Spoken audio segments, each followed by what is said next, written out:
I started making sculpture when I was at school.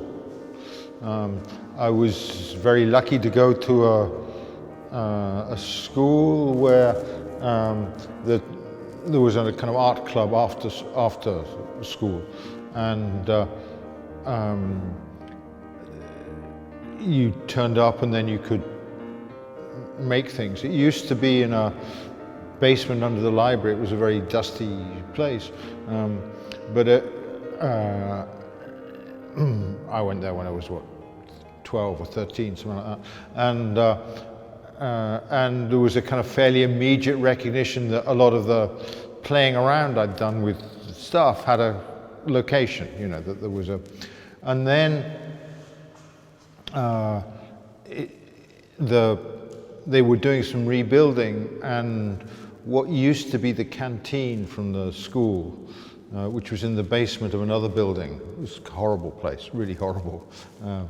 The food was terrible, and they stripped all the equipment out, and they made it and they bought equipment to make a kind of really quite a big space for this art club. So this very enlightened head teacher put money into doing this, and they bought. So there was sort of pottery equipment, but also workbenches and even a lithograph press. And I used to go there after school almost every day. The reason I went there was because it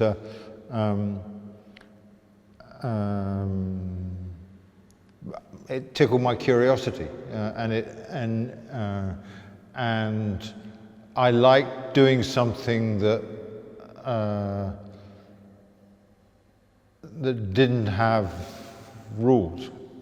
I like materials. I like messing around with materials. I'm not an engineer. I'm not very good at making things work, but I did like the physicality of stuff.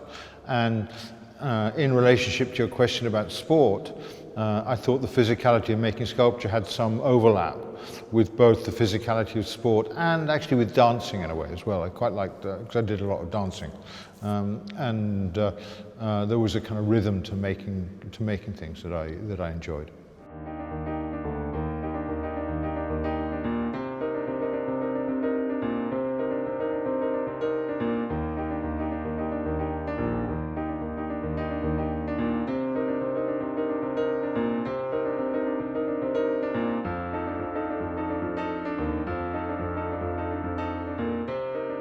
Well, my creative process changes according to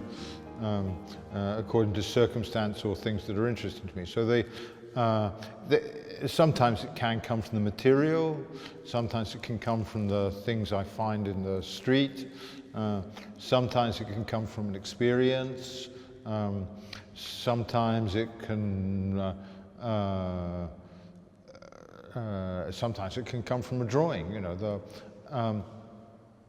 All that you need is to be interested in something, and then the rest kind of follows from that. The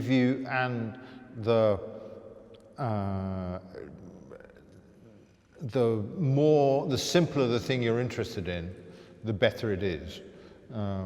So if you sat down and wanted to make a work about love, then that would be difficult.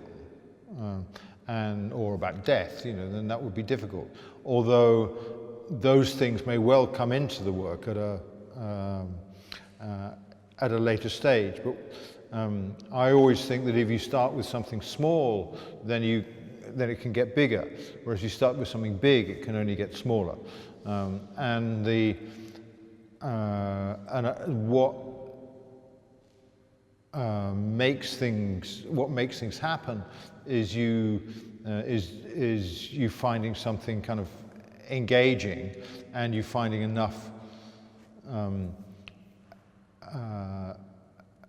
and that is not and that the engagement isn't answered very quickly, or it leads to more question. I mean, it can be just interesting about the way a piece of wood bends. That there was a point when I was interested in materials which weren't stiff, that were floppy, and I thought that the bending was a kind of had all sorts of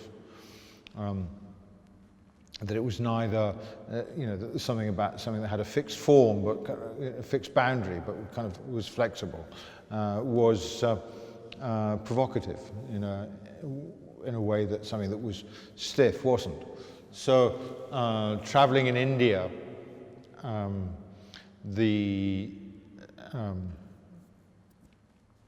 looking at the caves in Ajanta and Ellora in particular, there's the Kailasa temple, for example, in Ellora is a temple to Vishnu that is built, that isn't built, it's carved. So they started with a massive lump of rock and they ended up with a temple. And I thought that was an incredible way to make architecture, that you, instead of building it up, that you started with a solid and you made holes in it and you ended up with an architecture. And in a way, caves are like that. I mean, they're kind of the beginning of architecture, caves. They're buildings without an outside. So then I got interested in, I thought, well, that could be an interesting way to make sculpture. If I start with a solid and just kind of take it away and just leave the edges, and then that could be then I wouldn't have to build it. It wouldn't be all the problems of building. And so then I was working in the clay workshop at the time, so I'd make these kind of quite big clay lumps, and then take away all the clay until just the edges were left. And then I'd transfer that to I thought, well, that's interesting. Then you could change that into another material, I changed it to steel, and I even took away the corners then, because then the steel was stronger than the clay. So the fact of it being in clay in the beginning might or might not have been important. I don't know. It was a bit easier than carving holes in pieces of wood, but though I did use polystyrene for similar things, and I did use cardboard for similar things. So what I wanted was a kind of lump that I could take away from, and that was also in opposition to the fact that up until that point almost everything I'd made had been put together from pieces, and I thought, you could go the other way. You could start from the lump, and you could kind of take it apart, as it were, and that would give you another way of making sculptures.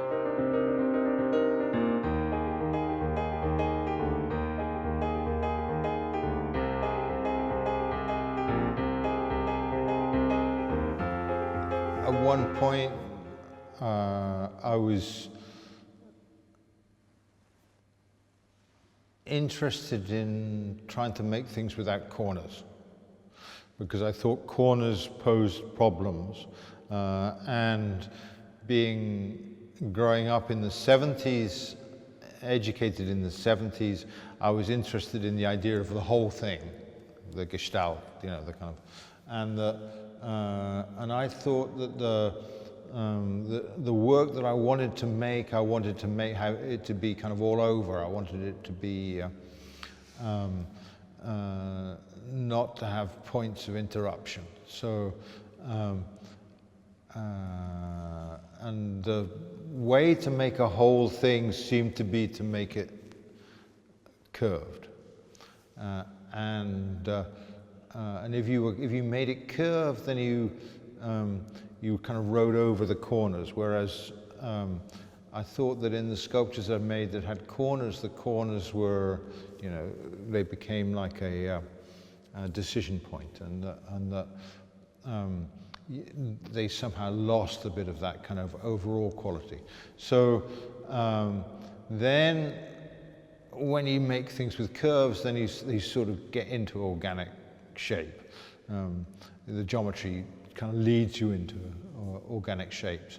So it was, it's a kind of byproduct, if you like, of the thing. But then, obviously, I was happy to accept, and organic shape also brings in associations. You know, it starts to look like things that you experience in the world, and I was happy that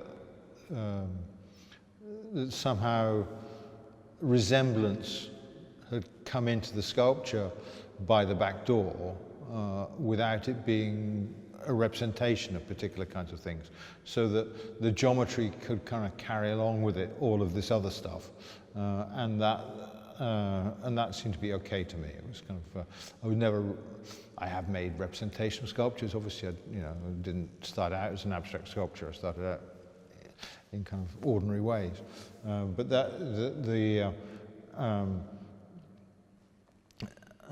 fact that the process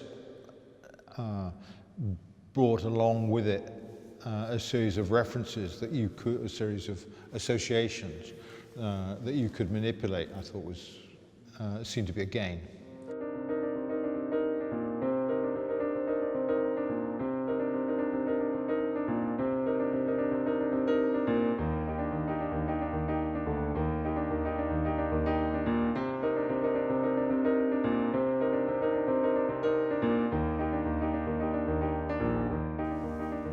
There's a homeless guy that I talked to quite a lot on the streets in Herne Hill. I've become quite friendly with, and he told me that he used to work in graphics and he wanted to get back to painting again. He kind of was really